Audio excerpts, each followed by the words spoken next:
Hello, everybody. Today, we're going to proceed with our work on R. But today, we're going to do something different. We're going to work on data transformation. We want to work on how we can transform data. So, how do we transform data? How do we make data look different from the original data we had before? So we use a package called Dipler. We use it, and we also use Dipler is part of the Tidyverse package. So it's been used to change, wrangle, and transform data to different form we want to have it in. And in particular, you would see that filtering out sometimes where you don't need, where you have a very large data set, you want to pick out. So you want to pick out some section of it. You don't want to have all of it. So we use a filter keyword in R to get exact part we want. So we filter an observation. We remove the variables which we don't need from it. So we create new variables from the old variables.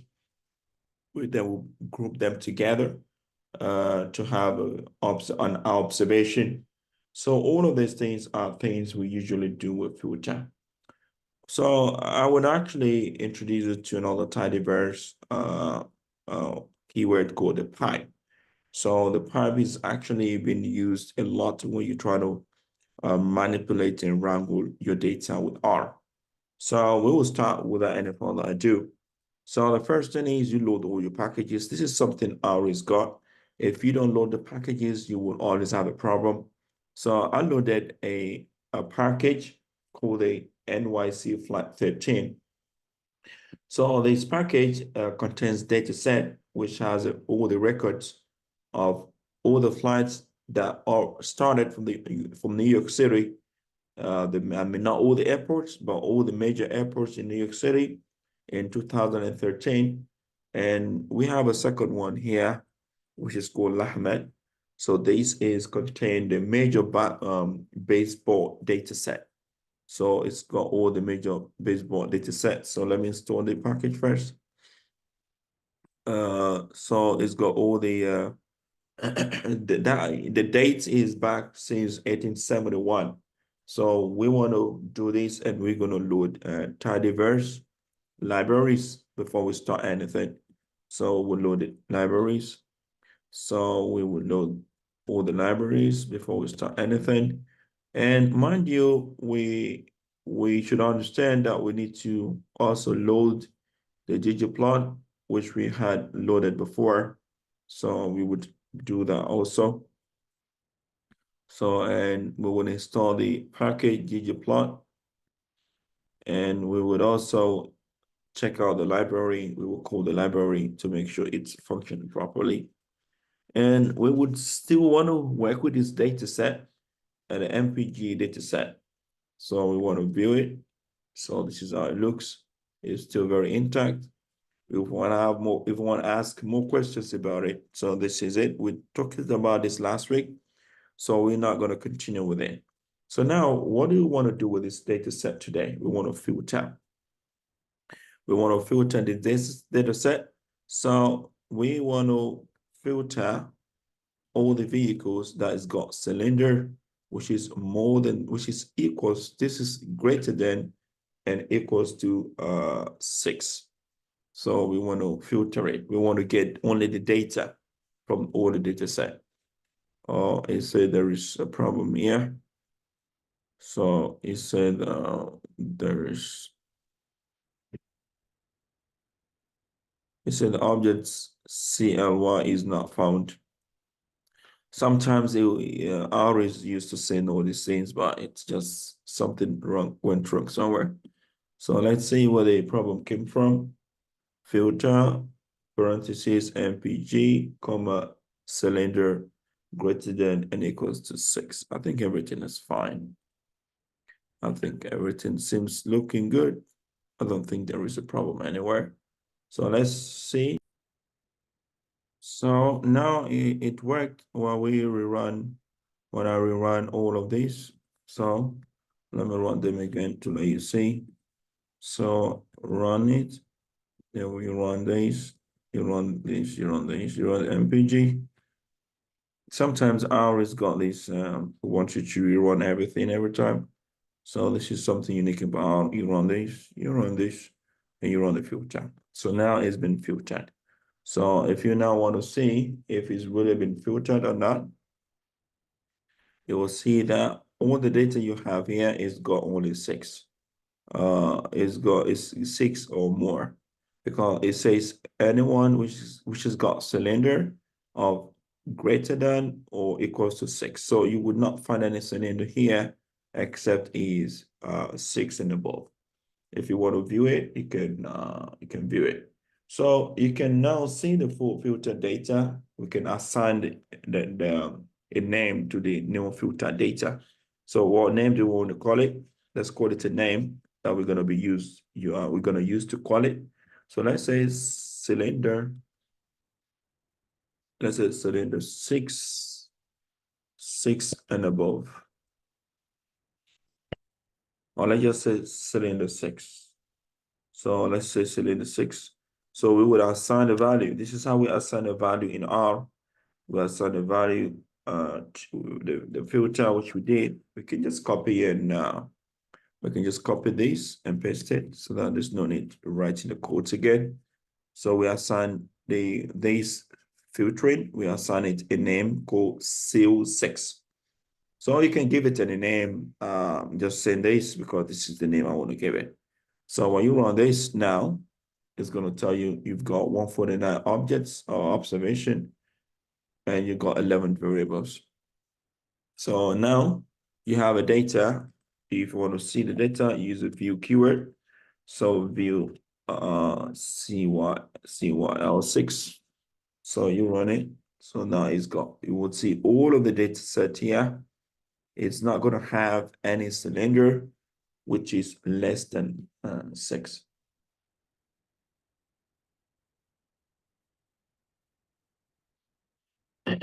Which is less than 6.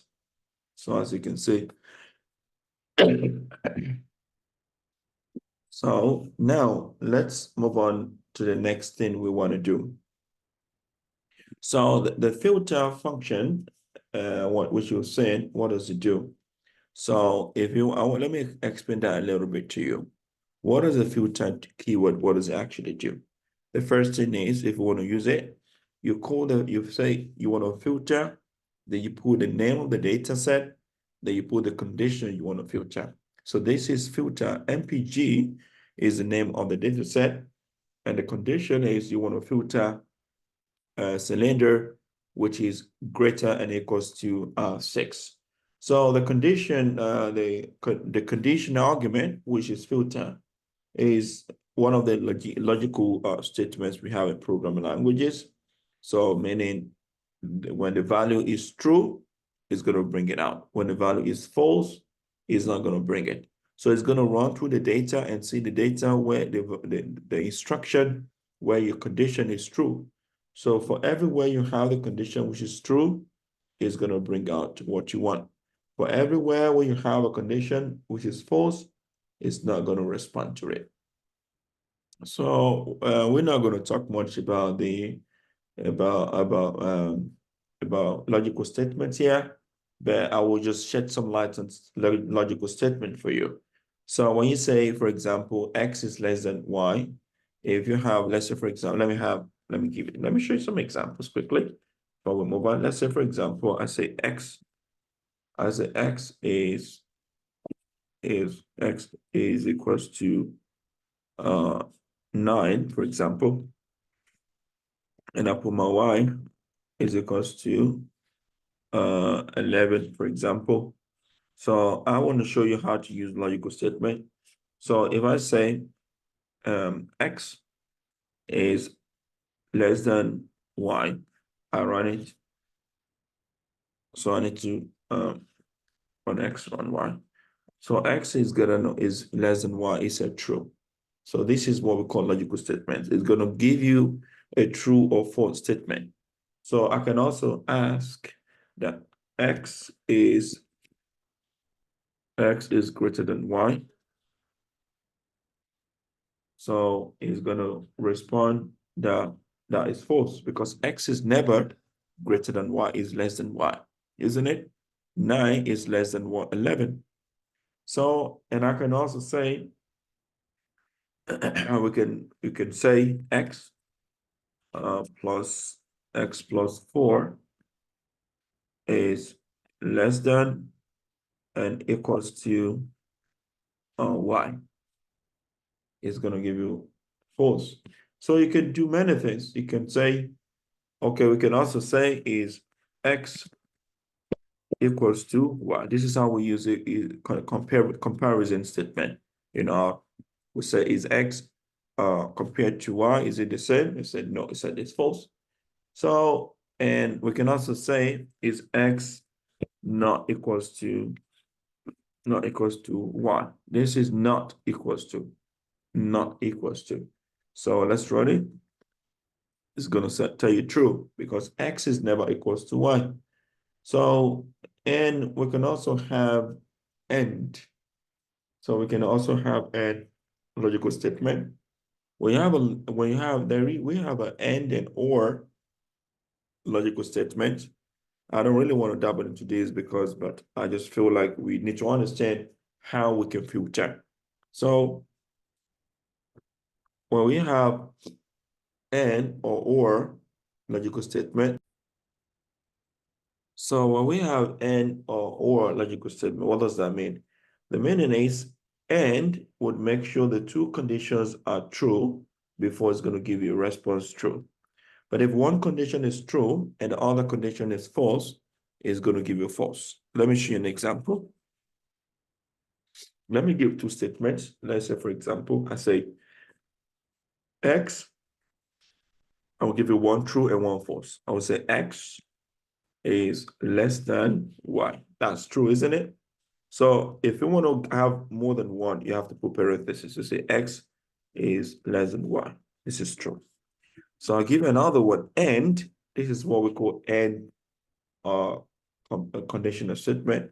So I'll put some other queries, but what I'm going to put here is not going to be true. I was at X plus 2.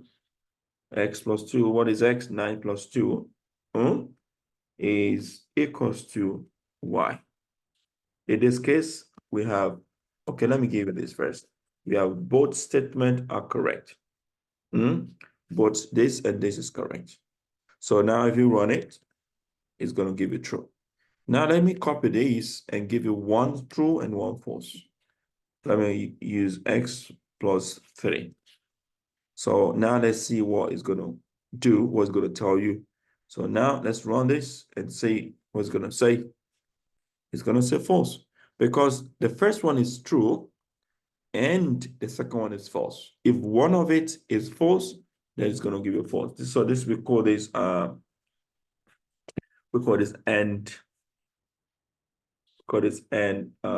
and statement. Call it an relational statement. Is a logical and logical comparison. Logical statement. So now let's do the or. In or logical statement, what would happen is one condition has to be true. So if one condition is true, then it's going to print true. But if both are false, then it's going to print false.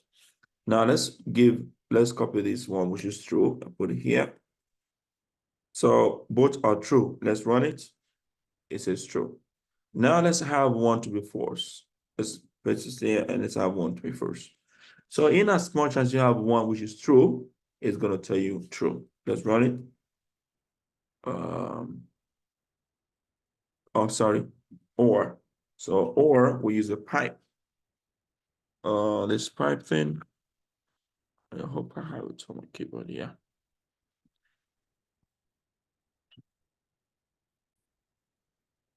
So I was using N here, so I need to use a pipe. So on my Mac, I think it's this. So let me click click on this. Yeah, this is pipe. Oh, wow, this is amazing. So I'm using a Swedish keyboard, so it's not very easy for me to manipulate like the American keyboard. So now we've used a pipe. So this pipe tells you or.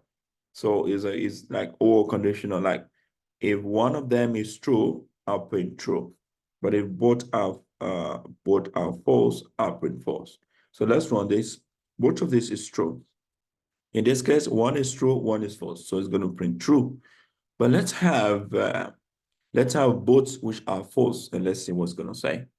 So let's have both false. Let's say this one, let's flip this, it's less than, and x plus 3. So this is both are false here. So now let's run it and see. It's going to give you false. So this is exactly what they look like. So this is what we call this is what we call logical statements in R. And this is how the filtering happens. So it uses this logical statement to filter things. So if you give it an instruction, it's going to go through your data and find where the instruction is true, and it's going to bring it out. Where the instruction is not true, it's going to snub it. It's going to leave it alone. So we need to also notice that when we say and, it's only true when the both conditions are true. I want to recap all of this. So and or is true when at least one of the conditions is true. So the true and the false can be handled also arithmetically in R. So we can say true plus true, let's say. So you want to write true in R, you write it in uppercase. True plus true. True plus true is going to give you what? It's going to give you true. So I said two. So it's going to give you what? True plus true is going to give you 2. So the meaning is that it's true. So now let's say false plus true. False. Because sometimes it sees those true values as 1. Now let's say false plus true. Can you see? So false is 0 and true is 1. So now let's say false plus false. What do you guess is going to give you? It's going to give you what? 0, because it's 0, 0. So R treats those false and true as 1 and 0. And that's the reason if you have a data where you have false and true, you can represent those values by 0 and 1. It's pretty easy in R. So let's say, for example, you say false times multiplied by 20, let's say 30, and you run it, it's going to give you 0, because false is always recognized as 0. So hopefully we're gonna continue. So haven't seen how to use the the conditional statement, or we call logical statement, or we can say and logical statement or logical instead of conditional, because conditional means if it's logical, not conditional. Conditional is when you start using if this is this, then this should be this. So, but this is logical statement.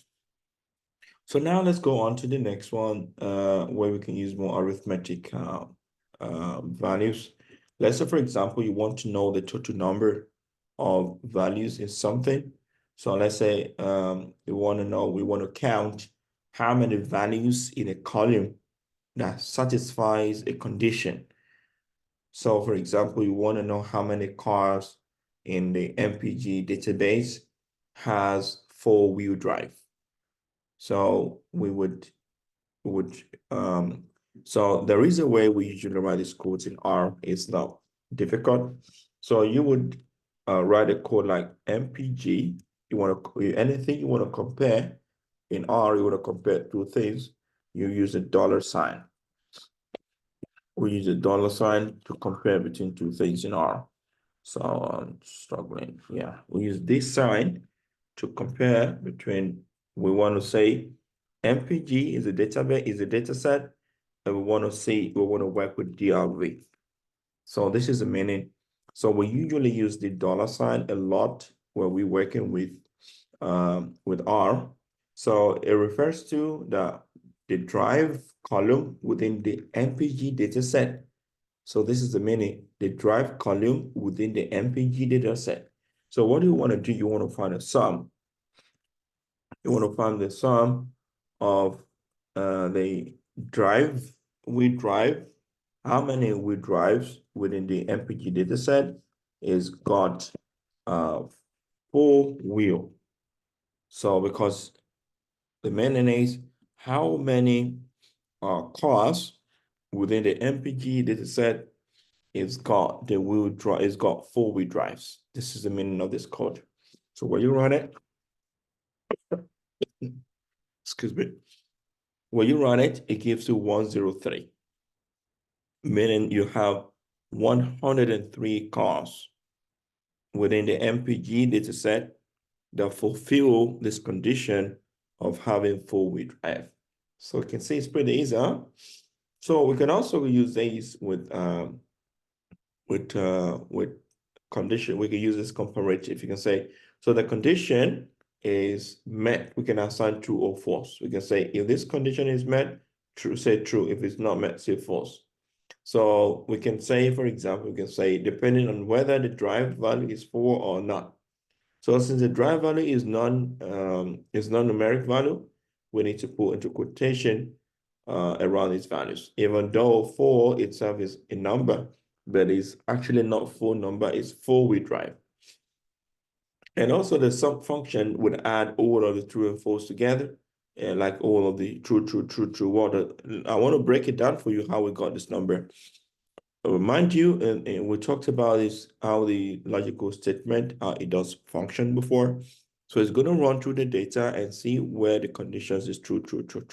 So whatever you have the condition to be true, it counts that as 1.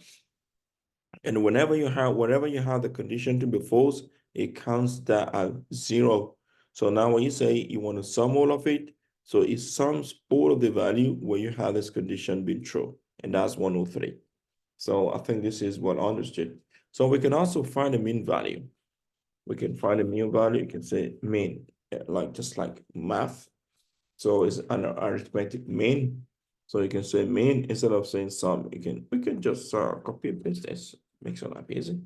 Say sum. Paste it. Then replace the sum with the mean. I think you all know what mean does. Is an average value. So the mean is 0.44. So the reason why the mean finds the average of all of the ones and zeros assigned to the value of the DRV. So by the code you've written is going to find what is the average of all of the values we have. So it's going to say it finds the sum of all of the ones and zeros.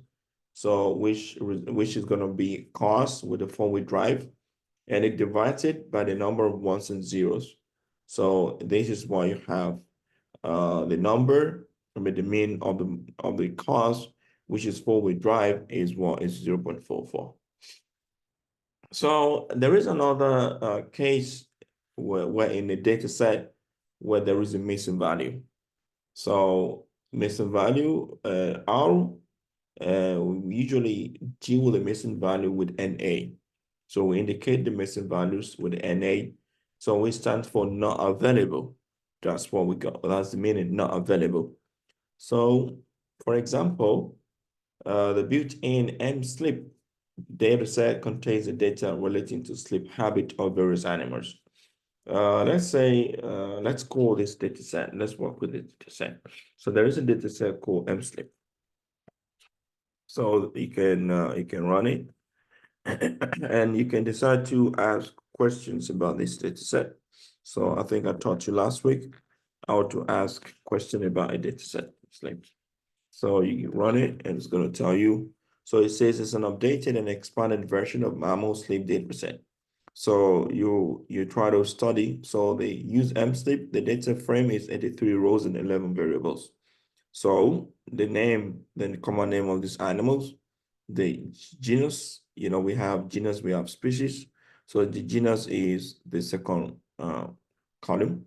So, and the var is it carnivore, omnivore, or herbivore? So that's what they call the vor. Carnivores are organisms, animals that eat flesh, while omnivores, they're animals that can eat both flesh and plants, while herbivores are animals that feed on the producers, they feed on plants. So the other is conservation. So the conservation status of the animal, is it being domesticated? Is it being in the jungle? So this, all of this LC and A, they have what they represent. So it's going to talk more about that. So we have another sleep total. How many total amount of sleep in hours? How many times did they sleep in 1 hour? Sleep, REM means REM sleep in hours. So sleep cycle, length of sleep cycle in hours. Awake, amount of time they spent awake in hours. Brain WT means the brain weight in kilogram. Body weight means body weight in kilogram. And you see, it's a pretty amazing data set. So, and something you would notice about this data set is it's got a lot of NA, NA, NA. NA means not available. So how do you deal with NA values? So missing values, missing data is a big problem in data analysis. It's a very big problem because if you don't know how to deal with these missing data, we will eventually talk about different methods of dealing with that in the future. One method is to filter out the observation where you've got missing values. One way. So let's say for example that we want to filter out all the observation in MSleep whose conservation status is missing. So how do you do that? You write a code for it. So let's try to write a code that would remove all of the NA values in the conservation status. The conservation status is the one which is conservation. So we have NA, we have NA here. So we want to see how we can remove all of the NA in it. So the same way you do is a filter, the filter keyword. Then you write the MSleep, and this is the first way to do it. You write your filter, you open a parenthesis, you write the name of the data set, and then you write the interjection sign. You say is.NA. You say is.NA. So what does this mean? I would explain that later. So then open and write the conservation.